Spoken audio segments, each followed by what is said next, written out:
Free buses ಮಾಡಿದಿರಲ್ಲ ಅದು ಬೇಡ, ಅದನ್ನ ಸ್ಟಾಪ್ ಮಾಡಿ. ಅದಕ್ಕೆ ಬದಲು ವಯಸ್ಸಾದವ್ರಿಗೆ ಮಾತ್ರ ಫ್ರೀ ಕೊಡಿಬೇಕಾದ್ರೆ, ಬಡವರಿಗೆ ಬೇರೆ ಏನಾದ್ರೂ ಮಾಡಿ. ಅದು ಬಿಟ್ಟು ಈ ಅನ್ನಭಾಗ್ಯ ಯಾವ್ದು ಬೇಕಿಲ್ಲ. ಅಡ್ಡದಿಡ್ಡಿ ಗಾಡಿ ನಿಲ್ಲಿಸ್ತವ್ರೆ, ಅದು ಪೇ ಪಾರ್ಕಿಂಗ್ ಮಾಡಬೇಕು. ಗಾಡಿ ಓಡಾಡಕ್ಕೂ ಜಾಗ ಇಲ್ಲ, ನಿಲ್ಸಕ್ಕೂ ಜಾಗ ಇಲ್ಲ. ಬೆಂಗಳೂರಲ್ಲಿ ಚೇಂಜಸ್ ಆಗ್ತದೆ, ಕರಪ್ಷನ್ ಜಾಸ್ತಿ ಇದೆ, ಬಡವರಿಗೆ ತುಂಬಾ ಕಷ್ಟ ಇದೆ. ನಾನು ಕೇಳ್ಪಟ್ಟಂಗೆ ಅವರು ಸ್ಟೂಡೆಂಟ್ಸ್ ಪರವಾಗಿ ಆ್ಯಂಡ್ ವೆಲ್ಫೇರ್ ಬಗ್ಗೆ ಅಷ್ಟೊಂದು ಇಲ್ಲ ಅಂತ ನನ್ಗೆ ಅನಿಸ್ತು.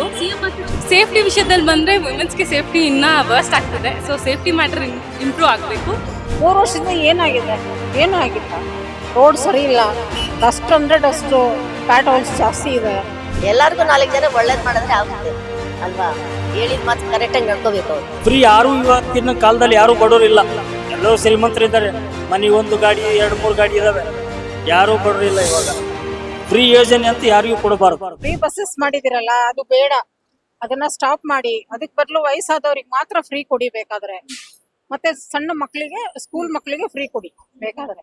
ಬಡವರಿಗೆ ಬೇರೆ ಏನಾದ್ರೂ ಮಾಡಿ. ಅದು ಬಿಟ್ಟು ಈ ಅನ್ನಭಾಗ್ಯ ಯಾವ್ದು ಬೇಕಿಲ್ಲ.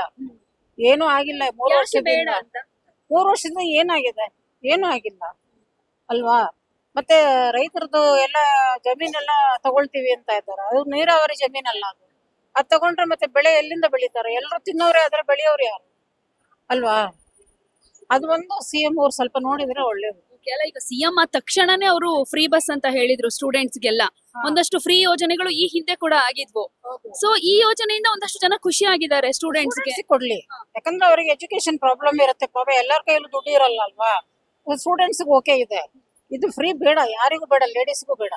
ಅದು ಸುಮ್ನೆ ವೇಸ್ಟ್. ಅದು ಅದರಿಂದ ಮನೇಲಿ ಇರಲ್ಲ, ಎಲ್ಲ ಸುತ್ತಾ ಇರ್ತಾರೆ ಅಲ್ವಾ? ಇನ್ನು ಬೆಂಗಳೂರಲ್ಲಿ ಏನಾದ್ರು ಬದಲಾವಣೆ ಆಗ್ಬೇಕು ಅಂತ ಅನ್ಸುತ್ತಾ? ಬೆಂಗಳೂರಲ್ಲಿ ಈ ಮುಂದೆ ಇಂಥದ್ದಾಗ್ಬೇಕು ಅನ್ನೋ ತರ ಇವರು ಸಿಎಂ ಆದ್ಮೇಲೆ? ರೋಡ್ ಸರಿ ಇಲ್ಲ, ಡಸ್ಟ್ ಅಂದ್ರೆ ಡಸ್ಟ್, ಪ್ಯಾಟ್ ಹೋಲ್ಸ್ ಜಾಸ್ತಿ ಇದೆ. ಅದೆಲ್ಲ ಸ್ವಲ್ಪ ಮಾಡಿದ್ರೆ ಒಳ್ಳೇದು. ಮತ್ತೆ ಬ್ಯಾಂಗ್ಳೂರಿಗೆ ನಮ್ಗೆ ಎಲ್ಲ ಕಂಪನೀಸ್, ಇಂಟರ್ನ್ಯಾಷನಲ್ ಕಂಪನೀಸ್ ಬೇಕು ಅಂತೀವಿ, ಬಟ್ ಅದಕ್ಕೆ ತಕ್ಕಂತ ಫೆಸಿಲಿಟೀಸ್ ಇಲ್ಲ. ಸಿಲ್ಕ್ ಬೋರ್ಡ್ ಅಲ್ಲಿ ಅಷ್ಟು ನೀರ್ ನಿಂತಿದೆ ಮೊನ್ನೆ. ಆತರ ಈ ತರ ಬ್ಯಾಂಗ್ಳೂರಿಗೆ ಯಾರು ಬರ್ತಾರಲ್ವಾ? ಒನ್ ಟೈಮ್ ಅಲ್ಲಿ ಗಾರ್ಡನ್ ಸಿಟಿ ಅಂತ ಇದ್ರು, ಆಮೇಲೆ ಇವಾಗ ಸಿಲಿಕಾನ್ ಸಿಟಿ ಆಯ್ತು. ಬಟ್ ಇವಾಗ ನೋಡಿದ್ರೆ ಏನು ಇಲ್ಲ, ಎಲ್ಲ ಕಡೆ ಮರ ಕಡಿತಾ ಇದ್ದಾರೆ. ಮತ್ತೆ ಎಲ್ಲಿಂದ ನಮ್ದು ಗಾರ್ಡನ್ ಸಿಟಿ ಆಗುತ್ತೆ? ಗ್ರೀನ್ ಸಿಟಿ ಎಲ್ಲಿಂದ ಬರುತ್ತೆ? ಅದ್ರ ಬಗ್ಗೆ ಸ್ವಲ್ಪ ಅವ್ರು ನೋಡ್ಕೊಂಡ್ರೆ ಒಳ್ಳೇದು. ಸೊ ಮುಂದಿನ ದಿನಗಳಲ್ಲಿ ಈಗ ಬಹಳಷ್ಟು ದಿನಗಳಿಂದ ಆಸೆ ಇಟ್ಕೊಂಡಿದ್ರು ಸಿಎಂ ಆಗ್ಬೇಕು ಅಂತ, ಈಗ ಹಾಗಾಗಿದೆ. ಸೊ ಬೆಸ್ಟ್ ಸಿಎಂ ಅಂತ ಅನ್ನಿಸ್ಕೊಳ್ತಾರ ಡಿ ಕೆ ಶಿವಕುಮಾರ್ ಅಂತ ಅನ್ಸುತ್ತಾ ನಿಮ್ಗೆ? ಅನ್ಸುತ್ತೆ, ನನಗೇನು ಮಾಡ್ತಾರೆ ಅನ್ಸುತ್ತೆ ಅವರು. ಯಾಕಂದ್ರೆ ಅವರಿಗೆ ಅದ್ರ ಬಗ್ಗೆ ಸ್ವಲ್ಪ ಇದೆ. ಅವ್ರು ಮಾತಾಡುವಾಗ್ಲಷ್ಟು ಸ್ವಲ್ಪ ಎಲ್ಲ ನೋಡಿನೇ ಮಾತಾಡ್ತಾರೆ. ಸೊ ಆಗ್ಬೋದು ಅನ್ಸುತ್ತೆ ನನಗೆ. ಸೊ ಬಹಳಷ್ಟು ದಿನಗಳಿಂದ ಒಂದಷ್ಟು ಜನ ನಮ್ಮ ರಾಜ್ಯದಲ್ಲಿ ಸಿಎಂ ಆಗಿರೋರು ನೋಡಿದೀರಾ. ಇಷ್ಟು ದಿನಗಳಲ್ಲಿ ನಿಮ್ಗೆ ಯಾರು ಬೆಸ್ಟ್ ಸಿಎಂ ಅಂತ ಅನ್ಸಿದೆ? ಬೆಸ್ಟ್ ಸಿಎಂ ಅಂತ ಯಾರು ಅನ್ಸಿಲ್ಲ. ಪ್ರೀವಿಯಸ್ ಇದ್ರಲ್ಲ ಅವರು ಓಕೆ ಅನ್ಸುತ್ತೆ. ನಾನು ಇದ್ರ ಅನುಭವದಲ್ಲಿ ನಾನು ಎಜಿ ಬಂದ್ಮೇಲೆ ಅಷ್ಟೊಂದು ಏನು ಗೊತ್ತಿಲ್ಲ ಅದ್ರ ಬಗ್ಗೆ. ಯಾಕಂದ್ರೆ ಯಾರು ಬೆಸ್ಟ್ ಅಂತ ಹೇಳಲಿಕ್ಕೆ ಆಗಲ್ಲ. ಒಬ್ರದ್ದು ಒಂದಿದ್ರೆ ಒಬ್ರದ್ದು ಒಂದಿಲ್ಲ, ಏನಾದ್ರೂ ಒಂದ್ ಇದ್ದೇ ಇದೆ. ಬಟ್ ಅದನ್ನ ಎಲ್ಲಾನು ಮಾಡ್ಬೇಕಂದ್ರೆ ಯಾರಿಗೂ ಕಷ್ಟನೇ ಅದು. ಯಾಕಂದ್ರೆ ಇವಾಗ ಒಂದ್ ಮನೆಯಲ್ಲೇ ಒಬ್ರು ಸರಿ ಇರಲ್ಲ ಅಂದ್ಮೇಲೆ ಒಂದು ಫುಲ್ ಸ್ಟೇಟ್ ನ ಕಂಟ್ರೋಲ್ ಮಾಡ್ಬೇಕಂದ್ರೆ ಕಷ್ಟ ಇದೆ. ಅದು ಎಲ್ಲರೂ ಒಂದಾದ್ರೆ ಮಾಡ್ಬೋದು, ಯೂನಿಟಿ ಬಂದ್ರೆ ಒಳ್ಳೇದು. ಇದು ಎಲ್ಲ ಜಾತಿ ಧರ್ಮ ಅದೆಲ್ಲ ಏನು ಇಲ್ಲದೆ ಎಲ್ಲರೂ ಒಂದೇ ಆದ್ರೆ ನಮ್ಮ ಬ್ಯಾಂಗ್ಳೂರಲ್ಲ, ನಮ್ಮ ಕರ್ನಾಟಕ ಒಳ್ಳೆ ಇದಾಗತ್ತೆ. ಯಾಕಂದ್ರೆ ಥ್ರೂಔಟ್ ವರ್ಲ್ಡ್ ಅಲ್ಲೇ ಬ್ಯಾಂಗ್ಳೂರ್ ಅಂದ್ರೆ ಎಷ್ಟೊಂದು ಹೆಸರು ಇದೆ ಅಲ್ವಾ? ಅದು ಇರ್ಬೇಕಂದ್ರೆ ನಾವೆಲ್ಲರೂ ಒಗ್ಗಟ್ಟಾಗಿದ್ರೇನೆ. ಸುಮ್ನೆ ಇದು ನಾನ್ ಜಾತಿ ನಾನು ಇದು ಅಂತ ಕಿತ್ತಾಡ್ತಿದ್ರೆ ಏನು ಆಗಲ್ಲ. ಎಲ್ಲರಿಗೂ 4 ಜನ ಒಳ್ಳೇದ್ ಮಾಡಿದ್ರೆ ಆಗುತ್ತೆ ಅಲ್ವಾ? ಹೇಳಿದ ಮಾತು ಕರೆಕ್ಟಾಗಿ ನಡ್ಕೋಬೇಕು ಅವ್ರು. ಒಳ್ಳೆ ಕೆಲಸ ಮಾಡ್ಬೇಕು ಅಂತ ಅನ್ಕೊಂಡಿದೀವಿ ಅಷ್ಟೇ. ರೋಡಲ್ಲಿ ನೋಡಿದ್ರೆ ಹೆಂಗಿದೆ ನೋಡಿ, ಬಸ್ ಕನ್ವೀನಿಯನ್ಸ್ ನೋಡೋಕೆನ ಹದಗೆಟ್ಟಿದೆ. ಎಲ್ಲ ಯಾವ ಟೈಮ್ ನಿಂತೋಗುತ್ತೋ ಗೊತ್ತಿಲ್ಲ, ಹೋಗ್ತಾ ಇರ್ತೀವಿ. ಮತ್ತೆ ಇದು ಪ್ರಾಬ್ಲಮ್, ಬಸ್ ಕನ್ವೀನಿಯನ್ಸ್ ಸರಿ ಇಲ್ಲ ಅಲ್ವಾ? ನೆಕ್ಸ್ಟ್ ಇವಾಗೇನೋ ನಾವು 2,000 5,000 ಕೊಡ್ತೀವಿ ಅಂತ ಅನೌನ್ಸ್ಮೆಂಟ್ ಮಾಡ್ತಾ ಇದ್ದಾರೆ. ಇದನ್ನೇ 2,000 ಸರಿಯಾಗಿ ಕೊಡಕ್ಕೆ ಹೋಗ್ತಾ ಇರಲಿಲ್ಲ. ಕರೆಕ್ಟ್ ನೀವೇ ನೋಡ್ತಾ ಇದ್ರಲ್ಲ, ಅದು ಕಟ್ ಆಗ್ತಾ ಇದೆ. ಮತ್ತೆ 5,000 ಅಂತಾರೆ. ಅದ್ರಲ್ಲಿ ಇನ್ನೇನು ರೂಲ್ಸ್ ಮಾಡ್ತಾರೋ ಗೊತ್ತಿಲ್ಲ ಅಲ್ವಾ? ಕೆಲವರು ಹೇಳ್ತಾರೆ ಫ್ರೀ ಕೊಟ್ಟಿರೋದ್ರಿಂದ ಸರ್ಕಾರದ ಆದಾಯ ಅದು ನಮ್ದು ತಪ್ಪಿದೆ. ಯಾಕೆ ಗೊತ್ತಾ? ಅದು ಫ್ರೀ ಕೊಟ್ಟಿದ್ರೆ ನಾವು ಉಪಯೋಗಿಸ್ಕೊಂಡಿಲ್ಲ ಸರಿಯಾಗಿ, ಅದು ಮಿಸ್ಯೂಸ್ ಮಾಡ್ಕೊಂಡು ಎಲ್ಲ ಈ ತರ ಆಗಿದೆ ಅಷ್ಟೇ ಅಲ್ವಾ? ಅದನ್ನ ಕ್ಯಾನ್ಸಲ್ ಮಾಡ್ತಾರೆ ಏನೋ ಮಾಡಿದ್ರೆ ಒಳ್ಳೇದು. ಯಾಕೆ ಗೊತ್ತಾ? ಅವಾಗ ಸ್ವಲ್ಪ ಭಯ ಮಾಡ್ಕೊಂಡು ಹೋಗ್ತಾರೆ ಅಂತ ನಮ್ಮ ಅಭಿಪ್ರಾಯ. ಸೊ ಬೆಂಗಳೂರಲ್ಲಿ ಏನಾದ್ರು ಬದಲಾವಣೆ ಆಗ್ಬೇಕು? ಬದಲಾವಣೆ ಅಂದ್ರೆ ಟ್ರಾಫಿಕ್ ಏನು ಕಡಿಮೆ ಏನು ಆಗ್ತಾ ಇಲ್ಲ. ಎಲ್ಲ ಟ್ರಾಫಿಕ್ ಏನೋ ಹಂಗೆ ಕಂಟಿನ್ಯೂ ಆಗ್ತಾ ಇದೆ ಅಲ್ವಾ? ಮೆಟ್ರೋದಲ್ಲಿ ಹೋಗೋಣ ಅಂದ್ರೂ ಅದು ಟ್ರಾಫಿಕ್.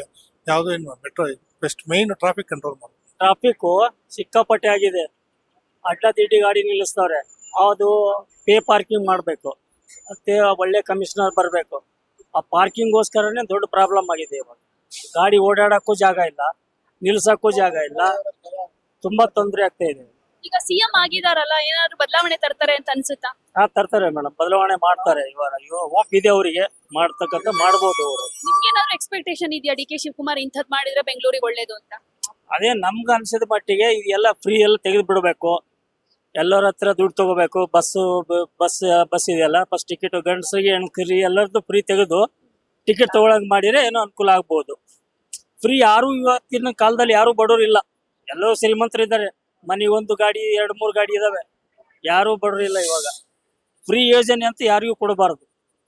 ಈಗ ಸಿದ್ದರಾಮಯ್ಯನವರು ರಾಜೀನಾಮೆ ಕೊಟ್ಟ ಮೇಲೆ ಡಿ ಕೆ ಶಿವಕುಮಾರ್ ಸಿಎಂ ಆಗಿದ್ದು, ಸಿದ್ದರಾಮಯ್ಯನವರ ಆಡಳಿತನೇ 5 ವರ್ಷ ಇರ್ಬೇಕಾಗಿತ್ತು ಅಂತ ಅನ್ಸುತ್ತಾ? ಈ ಚೇಂಜಸ್ ಬೇಡವಾಗಿತ್ತು ಅಂತ ಏನಾದ್ರು ಅನ್ಸಿದ್ಯಾ? ಇಲ್ಲ ಚೇಂಜಸ್ ಬೇಕಾಗಿತ್ತು, ಆದ್ರೂ ಇವ್ರದೊಂದು 2 ವರ್ಷ ನೋಡ್ಬೇಕಲ್ಲ. ಅವ್ರು ಮಾತು ಕೊಟ್ಟಿದ ಪ್ರಕಾರ ಮಾಡಿದ್ದಾರೆ, ಇವ್ರದ ಒಂದು 2 ವರ್ಷ ನೋಡೋಣ ಹೆಂಗ್ ಮಾಡ್ತಾರೆ, ಆಮೇಲೆ ಮುಂದಿಂದ ಮೇಲೆ ನೋಡೋಣ ಏನಾಗುತ್ತೆ ಅಂತ ನೋಡೋಣ. ಮುಂದೆ ಗೊತ್ತಾಗುತ್ತೆ ಯಾವ ತರ ಮನುಷ್ಯ ಏನು ಯಾವ ತರ ಅಂತ ಗೊತ್ತಾಗುತ್ತೆ. ಯಾರು ಹೊಸಬ್ರಾಗಿದ್ರೆ ಈ ತರ ಹೇಳ್ಬೋದು. ಡಿ ಕೆ ಶಿವಕುಮಾರ್ ಅವ್ರ ಬಗ್ಗೆ ಹೊಸದಾಗಿ ಗೊತ್ತಾಗೋದೇನಾದ್ರು ಇದೆ ಅಂತ ಅನ್ಸುತ್ತಾ ನಿಮ್ಗೆ? ಹೊಸದಾಗಿ ಅಂದ್ರೆ ಪಾಲಿಟಿಕ್ಸ್ ಬಗ್ಗೆ ಎಲ್ಲ ಡೀಟೇಲ್ಸ್ ಆಗಿ ಹೋಗಿ ಎಲ್ಲ ಅನುಭವ ಐತೆ. ಇನ್ಮೇಲೆ ನೋಡ್ಬೇಕು ಏನ್ ಯಾವ ತರ ಅಂದ್ರೆ ಗೊತ್ತಾಗುತ್ತೆ. ಬೆಂಗಳೂರಲ್ಲಿ ಏನಾದ್ರು ಚೇಂಜಸ್ ಆಗ್ಬೇಕು ಅಂತ ಅನ್ಸುತ್ತಾ? ಬೆಂಗಳೂರಲ್ಲಿ ಚೇಂಜಸ್ ಆಗ್ಬೇಕು. ಕರಪ್ಷನ್ ಜಾಸ್ತಿ ಇದೆ, ತುಂಬಾ ಅನ್ಯಾಯ ಆಗುತ್ತೆ ಬಡವರಿಗೆ. ಆಮೇಲೆ ನೋಡಿ ಮನೆ ಎಲ್ಲ ಹೊಡೆದಾಕ್ಬಿಟ್ರು ಇದರಲ್ಲಿ ಹೆಗಡೆ ನಗರಲ್ಲಿ, ಬಡವರಿಗೆ ತುಂಬಾ ಕಷ್ಟ ಇದೆ. ಇನ್ಮೇಲೆ ನೋಡೋಣ, ಡಿ ಕೆ ಶಿವಕುಮಾರ್ ಬಂದಿದ್ದಾರೆ, ಅವ್ರೇನಾದ್ರು ಒಂದು ವ್ಯವಸಾಯ ಮಾಡ್ಬೋದು. ಸಿದ್ದರಾಮಯ್ಯನವರ ಅವಧಿನೇ ಚೆನ್ನಾಗಿತ್ತು ಅಂತ ಅನ್ಸುತ್ತಾ? ಅವರೇ 5 years ಕಂಪ್ಲೀಟ್ ಮಾಡ್ಬೇಕಿತ್ತ? ಈ ತರ ಚೇಂಜ್ ಆಗಿದ್ದು ಒಳ್ಳೇದಾ ಬೇಡವಾಗಿತ್ತು? ಡಿ ಕೆ ಶಿವಕುಮಾರ್ ಇದು ಆಗ್ಲೇಬೇಕಾಯ್ತು. ಅವರು ಸಿಎಂ ಆಗ್ಲೇಬೇಕು, ತುಂಬಾ ಇದಿತ್ತು ಅವ್ರಿಗೆ ಸಿಎಂ ಆಗ್ಬೇಕಂತ. ಅವ್ರು ಪರವಾಗಿಲ್ಲ, ಇವರು ಸಿದ್ದರಾಮಯ್ಯ ಅವರು ಪರವಾಗಿಲ್ಲ. ಅವರು ತುಂಬಾ ಅನುಭವ ವ್ಯಕ್ತಿಗಳು ಅವರು. ನೋಡೋಣ ಇನ್ಮೇಲೆ. ನಾನ್ ಕೇಳ್ಪಟ್ಟಂಗೆ ಅವರು ಸ್ಟೂಡೆಂಟ್ಸ್ ಪರವಾಗಿ ಅಂಡ್ ವೆಲ್ಫೇರ್ ಬಗ್ಗೆ ಅಷ್ಟೊಂದು ಇಲ್ಲ ಅಂತ ನನ್ಗೆ ಅನಿಸ್ತು. ಸಿಎಂ ಆದ ತಕ್ಷಣ ಫ್ರೀ ಬಸ್ ಹೇಳಿದ್ದಾರೆ, ಅಂದ್ರೆ ಸ್ಟೂಡೆಂಟ್ಸ್ಗೆ ಫ್ರೀ ಬಸ್ ಪಾಸ್ ಕೊಡ್ತೀವಿ ಅಂತ ಹೇಳಿದ್ದಾರೆ. ಅದು ಆಕ್ಚುಲಿ ನಾನು SFI ನ ಡಿಸ್ಟ್ರಿಕ್ಟ್ ಪ್ರೆಸಿಡೆಂಟ್ ಆಗಿದ್ದೀನಿ. ಆಕ್ಚುಲಿ ಅರ್ಪಿತಾ ಅಂತ ನನ್ನ ಹೆಸರು. ಸೊ ನಾವು ಇದಕ್ ಮುಂಚೆ ಒಂದು 5 years ಮುಂಚೆ ಕೂಡ ನಾವು ಪ್ರೊಟೆಸ್ಟ್ಗಳೆಲ್ಲ ಮಾಡಿದ್ವಿ, ಫ್ರೀ ಬಸ್ ಪಾಸ್ ಕೊಡಿ ಸ್ಟೂಡೆಂಟ್ಸ್ಗೆ ಅಂತ. ಇವಾಗ ನೀವು ಆಲ್ರೆಡಿ ನೋಡ್ಬೋದು, ವಿಮೆನ್ಸ್ಗೆ ಫ್ರೀ ಬಸ್ ಪಾಸ್ ಕೊಟ್ಟು ನಾವು ಸ್ಟೂಡೆಂಟ್ಸ್ ಆಗಿ ಕೂಡ ನಾವೆಲ್ಲೂ ಟ್ರಾವೆಲ್ ಮಾಡೋಕ್ಕೆ ಆಗ್ತಿಲ್ಲ, ಕಾಲೇಜ್ಗೆ ಹೋಗಕ್ಕೆ ನಮಗೆ ಫ್ರೀ ಆಗಿಲ್ಲ. ಸೊ ಅವ್ರ ಸ್ಟೂಡೆಂಟ್ಸ್ಗೂ ಫ್ರೀ ಆಗಿ ಕೊಟ್ಟರು ಕೂಡ ಇನ್ನೂ ತುಂಬ ಚೇಂಜಸ್ ಮಾಡಬೇಕಾಗಿದೆ. ಬಸ್ನ ಜಾಸ್ತಿ ಮಾಡಬೇಕು, ಅವರು ಎಷ್ಟೊಂದು ಡೆವಲಪ್ಮೆಂಟ್ಸ್ ಮಾಡೋದಿದೆ, ನೋಡೋಣ ಏನಾಗುತ್ತೆ ಅಂತ. ಬಿಕಾಸ್ ಅವರು ಜಾಸ್ತಿ ಹೆಂಗಿದ್ದಾರೆ ಅಂದರೆ ತುಂಬ ಎಕನಾಮಿಕಲಿ ತುಂಬ ಥಿಂಕ್ ಮಾಡೋ ಪರ್ಸನ್ ಅವರು. ಎಜುಕೇಶನ್ ಇವಾಗ KPSC ಸ್ಕೂಲ್ಸ್ ಮಾಡಿದ್ದಾರೆ. ಸೊ ಇದನ್ನೆಲ್ಲ ಕೂಡ ಅವರು ಇನ್ನ ಜಾಸ್ತಿ ಇಂಪ್ಲಿಮೆಂಟ್ ಮಾಡಿ ಸ್ಕೂಲ್ಸ್ನೆಲ್ಲ ಮುಚ್ಚೋದು ಇದೆಲ್ಲ ಮಾಡಿದ್ರೆ ಸ್ಟೂಡೆಂಟ್ಸ್ಗೆ ತುಂಬಾ ಪ್ರಾಬ್ಲಮ್ ಆಗುತ್ತೆ ಅಂತ. ಇನ್ ಬೆಂಗಳೂರಲ್ಲಿ ಏನಾದ್ರು ಚೇಂಜಸ್ ಆಗ್ಬೇಕು, ಇಂಥದ್ದಾಗ್ಬೇಕು ಅಂತ ಏನಾದ್ರು ಸ್ಪೆಷಲ್ ಆಗಿ ಎಕ್ಸ್ಪೆಕ್ಟೇಷನ್ ಇದೆಯಾ? ಸೇಫ್ಟಿ ವಿಷಯದಲ್ಲಿ ಬಂದ್ರೆ ವುಮೆನ್ಸ್ಗೆ ಸೇಫ್ಟಿ ಇನ್ನ ವರ್ಸ್ಟ್ ಆಗ್ತದೆ. ಸೊ ಸೇಫ್ಟಿ ಮ್ಯಾಟರ್ ಇಂಪ್ರೂವ್ ಆಗಬೇಕು. ಅಂಡ್ KPSC ಸ್ಕೂಲ್ಸ್ ಏನ್ ಅನ್ಕೊಂತಿದ್ದಾರೆ ಅಂಡ್ ಸ್ಕೂಲ್ಸ್ ಜಾಸ್ತಿ ಕ್ಲೋಸ್ ಮಾಡಬೇಕು ಅಂತ ಏನ್ ಹೇಳ್ತಿದ್ದಾರೆ, ಸ್ಕೂಲ್ಸ್ ಜಾಸ್ತಿ ಕ್ಲೋಸ್ ಮಾಡಬಾರ್ದು ಅವರು. ಬಿಕಾಸ್ ನಮ್ಗೆ ಗೊತ್ತು ಚೈಲ್ಡ್ ಮ್ಯಾರೇಜಸ್ ಇದೆಲ್ಲ ಕೂಡ ಇನ್ನೂ ಕೂಡ ಇದೆ. ವುಮೆನ್ಸ್ಗೆ ಸೇಫ್ಟಿ ಇಲ್ಲ, ಸ್ಕೂಲ್ ಕಲ್ಸಕ್ಕೆ ಯಾರು ರೆಡಿ ಇಲ್ಲ ಇವಾಗಲೇ. ಆಲ್ರೆಡಿ ಅವರು ಎಲ್ಲೋ ಒಂದು ಟೌನ್ ಅಲ್ಲಿ ಒಂದು ಸ್ಕೂಲ್ ಕಟ್ಟಿ ಅಲ್ಲಿ ವಿಲೇಜ್ ಸ್ಟೂಡೆಂಟ್ಸ್ ಎಲ್ಲ ಅಲ್ಲಿ ಟ್ರಾವೆಲ್ ಮಾಡ್ಬೇಕಂದ್ರೆ ಅದು ರಿಯಲಿ ಒಂದು ಕಷ್ಟ ಆಗುತ್ತೆ. ಎಜುಕೇಶನ್ ಕಮ್ಮಿ ಆಗ್ಬಿಡುತ್ತೆ. ಎಜುಕೇಶನ್ ಇಸ್ ಎವ್ರಿಬಡೀಸ್ ರೈಟ್, ಅದೆಲ್ಲರಿಗೂ ಸಿಗಲ್ಲ, ಒಂದು ಪ್ರಿವಿಲೇಜ್ ಆಗುತ್ತೆ ಅಷ್ಟೇ.